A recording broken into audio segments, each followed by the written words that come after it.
গত 5ই আগস্ট জালিম জুলুমবাজ সরকারের পতনের পরে আবার বন্যার মধ্যে আমরা নিমজ্জিত হয়ে গেলাম। বন্যার ক্ষত এখনো শুকায় নাই। আমি এখন দেখলাম যে 5 নম্বরে একপুর ইউনিয়ন অনেক এলাকা এখনো পানির নিচে। আসলে এই বড়ইয়া বাজার আমার আন্দোলনের সাথে একেবারে ওতপ্রোতভাবে জড়িত। আমি এক সময় বড়ইয়া বাজারের নিয়েই অনেক স্বপ্ন দেখতাম। বড়ইয়া বাজার বাংলাদেশ জামাত ইসলাম এবং ইসলামী ছাত্র শিবিরের বিশেষ করে তৎকালীন সময়ে বারবার জুলুমের শিকার আমাদের প্রিয় ভাই মাজনুন, সাবেক প্যানেল মেয়র নাগরমিয়া পৌরসভা, আমাদের প্রিয় ভাই জনাব কামাল হোসেন ভাই কথা বলবেন। আর একটা বিষয় হচ্ছে, আমরা যারা দিনের জন্য কাজ করি, সরকারকে সামনে রেখে কাজ করি, তো এই বিষয়গুলি এখানে আলোচনা করবেন জনাব কামাল হোসেন। আউযুবিল্লাহি মিনাশ শাইতানির রাজিম। বিসমিল্লাহির রহমানির রহিম। সম্মানিত বড়ইয়াবাসী, দীর্ঘ প্রায় 17 বছর পরে মনের আনন্দ নিয়ে, যদিও মনে অনেক বেদনা, অনেক ক্ষত, সেই ক্ষতর মধ্যে আনন্দ আছে। গত 5ই আগস্ট জালিম জুলুমবাজ সরকারের পতনের পরে আবার বন্যার মধ্যে আমরা নিমজ্জিত হয়ে গেলাম। বন্যার ক্ষত এখনো শুকায় নাই। আমি এখন দেখলাম যে 5 নম্বরে একপুর ইউনিয়ন অনেক এলাকা এখনো পানির নিচে।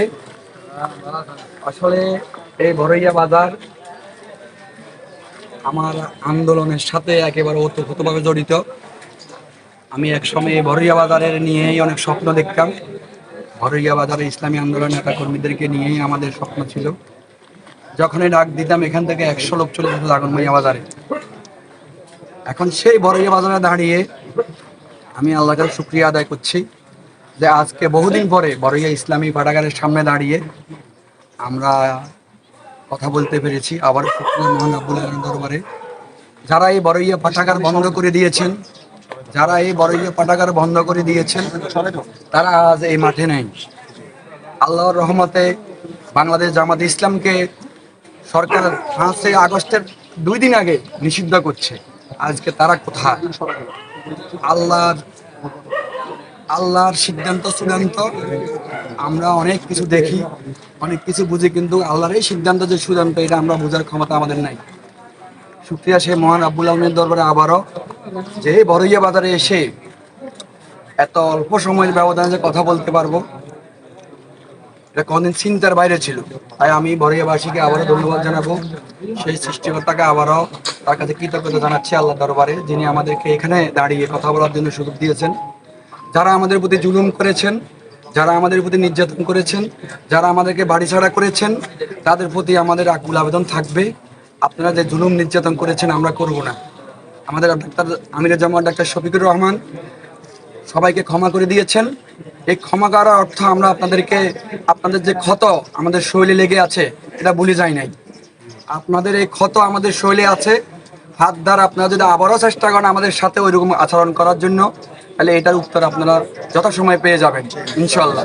সম্মানিত এলাকাবাসী, সম্মানিত বন্ধুরা, আমরা এই আল্লাহর জমিনে আল্লাহর দ্বীন কায়েমের জন্য আন্দোলন করি।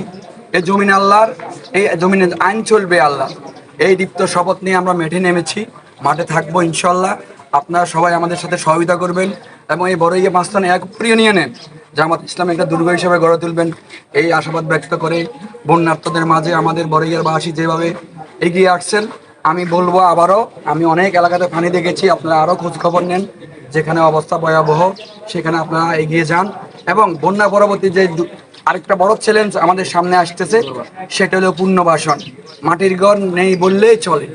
তাই আমি সবার প্রতি আকুল আবেদন জানাবো, যারা আমার এই ভিডিও দেখছেন বা দেখবেন, বিদেশি প্রবাসী বড় ব্যবসায়ী, তাদের প্রতি আকুল আবেদন, পুনর্বাসনে আমাদেরকে সহায়তা করুন। আপনারা ইচ্ছা করলে নিজে এসে পুনর্বাসনের কাজ করতে পারেন, আমাদের মাধ্যমে কাজ করতে পারবেন। তাই সবাইকে আবারও ধন্যবাদ জানাচ্ছি, বড়ইয়াবাসীকে ধন্যবাদ জানাচ্ছি আমাকে এখানে আমন্ত্রণ জানার জন্য। আসসালামু আলাইকুম ওয়া রাহমাতুল্লাহি ওয়া বারাকাতুহু।